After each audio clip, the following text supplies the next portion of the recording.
Good morning. आज के इस वीडियो लेक्चर में हम ऑर्गेनोमेटेलिक कंपाउंड्स स्टडी करेंगे। ये टॉपिक थर्ड ईयर के स्टूडेंट्स के लिए है और सेकंड पेपर ऑर्गेनिक का ये टॉपिक है। ऑर्गेनोमेटेलिक कंपाउंड्स वे कंपाउंड्स हैं जिनमें कार्बन और धातु बंध पाया जाता है, अर्थात यौगिक जिनमें कार्बन धातु बंध हो और धातु परमाणु कार्बनिक मूलक के साथ जुड़ा हो कार्बधात्विक यौगिक कहलाते हैं। इसके बाद कुछ एग्जाम्पल्स दिए हुए हैं। पहला एग्जाम्पल है नॉर्मल ब्यूटाइल लिथियम, उसके बाद है डाईमिथाइल मैग्नीशियम, ट्राईमिथाइल एल्यूमिनियम, उसके बाद है di ethyl zinc, टेट्रामिथाइल Celine, methyl copper और टेट्रा इथाइल लेड। इन नामों को देख के आप इसका नॉमेनक्लेचर आसानी से समझ सकते हैं। प्रीफिक्स में हम ऑर्गेनिक ग्रुप को लिखते हैं और उसके बाद सफिक्स में हम मेटल को लिखते हैं, और जब हम लिखते हैं तो इसको एक वर्ड की फॉर्म में ही लिखेंगे, इसके बीच में कोई गैप नहीं। Mixed organometallic compounds, mixed organometallic compounds के कुछ एग्जाम्पल्स हैं। पहला एग्जाम्पल है मैग्नीशियम आयोडाइड, दूसरा है इथाइल एल्यूमिनियम डाइक्लोराइड और उसके बाद है phenyl selenium chloride. In mixed organometallic compounds को नेम करने के लिए सबसे पहले हम जो ऑर्गेनिक ग्रुप है उसको लिखते हैं, उसके बाद मेटल और फिर फाइनली हम जो इनऑर्गेनिक ग्रुप है उसको लिखते हैं। इसमें जो ऑर्गेनिक ग्रुप है और मेटल है उसके और इनऑर्गेनिक ग्रुप के बीच में एक हल्का सा स्पेस दिया जाता है लिखने के लिए। इसके बाद हम आज सबसे पहले जो फर्स्ट ऑर्गेनोमेटेलिक कंपाउंड स्टडी करने जा रहे हैं उसका नाम है ग्रिग्नार्ड रिएजेंट। ग्रिग्नार्ड रिएजेंट जो है एल्काइल एराइल मैग्नीशियम हैलाइड को हम ग्रिग्नार्ड रिएजेंट कहते हैं। इसको सबसे पहले फ्रेंच साइंटिस्ट थे विक्टर ग्रिग्नार्ड, जिन्होंने 90s में इसकी खोज की थी। इसके लिए इन्हें 1912 में नोबेल प्राइज़ भी मिला था। ग्रिग्नार्ड रिएजेंट, जैसा मैंने अभी आपको बताया कि एल्काइल या एराइल मैग्नीशियम हैलाइड को हम ग्रिग्नार्ड रिएजेंट कहते हैं। इसमें जो आर या इसको हम जनरल फार्मूला इसका है RMgX। RMgX में आर और मैग्नीशियम के बीच में जो बॉन्ड है वो कोवेलेंट है पर हाईली पोलर है, तो इसलिए यहाँ पर जो कार्बन है वह इलेक्ट्रोपॉजिटिव मैग्नीशियम से जो बॉन्ड इलेक्ट्रॉन है वो अपनी ओर अट्रैक्ट करेगा। तो जब भी ये बॉन्ड ब्रेक होगा उस समय कार्बन पर नेगेटिव और मैग्नीशियम पर पॉजिटिव आएगा।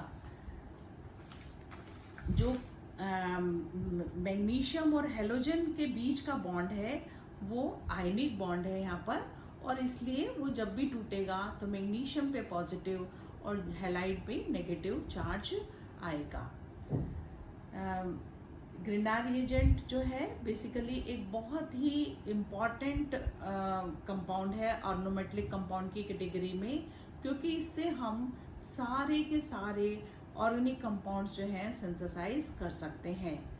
तो ग्रिग्नार्ड रिएजेंट का जो सबसे इम्पॉर्टेंट इम्पॉर्टेंट रोल है वो ये है कि हम इससे सारे कंपाउंड सिंथेसाइज कर सकते हैं, इसलिए जो सिंथेटिक यूज़ है ग्रिग्नार्ड रिएजेंट का वो सबसे ज़्यादा है।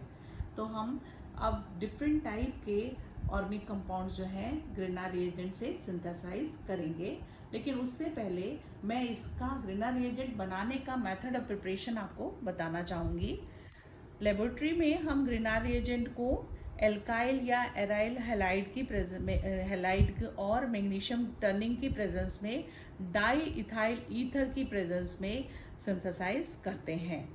इसमें ये ध्यान रखिए कि यहाँ पर ड्राई इथाइल ईथर की प्रेजेंस बहुत ही ज़रूरी है, क्योंकि वाटर से या अल्कोहल से ग्रिग्नार्ड रिएजेंट खुद ही रिएक्ट कर जाता है, इसलिए हम इसको वाटर की प्रेजेंस में या किसी भी ऑर्गेनिक अदर मतलब जैसे अल्कोहल है या और कुछ ऑर्गेनिक रिएजेंट्स हैं जो विलायक हैं उनकी प्रेजेंस में हम इसको सिंथेसाइज नहीं कर सकते हैं, क्योंकि ये खुद ही उनसे रिएक्ट कर जाएगा। एक बात और है, ग्रिनार रिएजेंट को हम यहाँ ये ध्यान रखिए कि हम कभी भी सेपरेट नहीं कर सकते हैं। ग्रिनार रिएजेंट की जितनी भी रिएक्शन है वो हम उसके सॉल्यूशन में ही कराते हैं।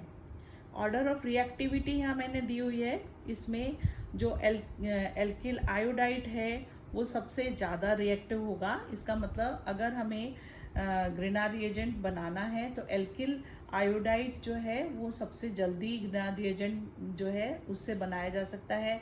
उसके बाद एल्किल ब्रोमाइड है और फाइनली एल्किल क्लोराइड है। लेकिन ये तीनों के तीनों जो कंपाउंड्स हैं, चाहे वो आयोडाइड है, ब्रोमाइड है या क्लोराइड है, तीनों से हम इजीली जो है वो ग्रिनार रिएजेंट बना सकते हैं। अब सिंथेटिक एप्लीकेशन ऑफ ग्रिनार रिएजेंट अब हम देखते हैं। सबसे पहले हम एल्केन की सिंथेसिस करेंगे। एल्केन की सिंथेसिस के लिए हम एक्टिव हाइड्रोजन युक्त यौगिक के साथ ग्रिनार रिएजेंट की रिएक्शन कराते हैं। अब ये एक्टिव हाइड्रोजन या सक्रिय हाइड्रोजन क्या होती है वो मैं आपको बताती हूँ। एक्टिव हाइड्रोजन वो हाइड्रोजन है जो हेटेरोएटम से जुड़ी हो, या हम ये कह सकते हैं कि एक्टिव हाइड्रोजन वो हाइड्रोजन है जिसमें डेल्टा पॉजिटिव के मान अधिक हो, और डेल्टा पॉजिटिव के मान तभी अधिक होंगे जब वो किसी हेटेरोएटम से जुड़ी होगी। तो जैसे फर्स्ट एग्जाम्पल है यहाँ पर वाटर का, इसमें ऑक्सीजन से जुड़ी हुई हाइड्रोजन जो है वो एक्टिव हाइड्रोजन की कैटेगरी में आएगी। सेकंड अल्कोहल है, इसमें भी ऑक्सीजन से ही हाइड्रोजन जुड़ी है। अमीन्स एंड अमोनिया है, इनमें नाइट्रोजन से हाइड्रोजन जो जुड़ी हुई है वो एक्टिव हाइड्रोजन की कैटेगरी में आएगी। इसी तरह से एसिटिलीन का केस भी है इसमें स्पेशल, जिसमें कि हाइड्रोजन जो है एक्टिव है जबकि वो कार्बन से जुड़ी हुई है। आपको अगर ध्यान आता हो तो आप ध्यान कीजिए, आपने जब एसिटिलीन पढ़ा था फर्स्ट ईयर में, तब एसिटिलीन में आपको ध्यान है कि एसिटिलीन की हाइड्रोजन जो है वह एसिडिक होती है, ऐसा आपने पढ़ा हुआ होगा।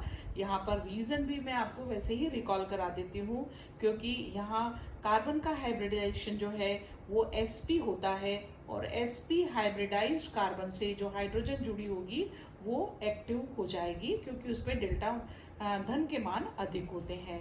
यहाँ पर ये जो भी एक्टिव हाइड्रोजन है वो एल्काइल जो हमने लिया है, यहाँ पर C2H5 लिया है, उससे आके जुड़ जाएगा, क्योंकि मैग्नीशियम और एल्काइल का बॉन्ड जो है वो मैग्नीशियम पे पॉजिटिव और एल्काइल पे नेगेटिव इस तरह से टूटेगा।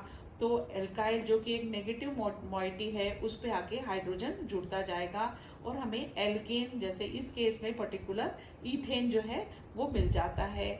जो साइड प्रोडक्ट है मैग्नीशियम के साथ जुड़ा हुआ, मैग्नीशियम के साथ ब्रोमीन ऑलरेडी जुड़ा हुआ है, और जो भी इसका काउंटर पार्ट होगा वो आके मैग्नीशियम से जुड़ जाएगा। इस तरह से हम एल्केन्स बना सकते हैं। एल्केन्स बनाने के लिए यहाँ पर केवल इतना सा करना है कि जो भी एल्केन हमें बनाना है उसको आर की तरह से हमें लेना है और हमें एल्केन मिल जाएगा।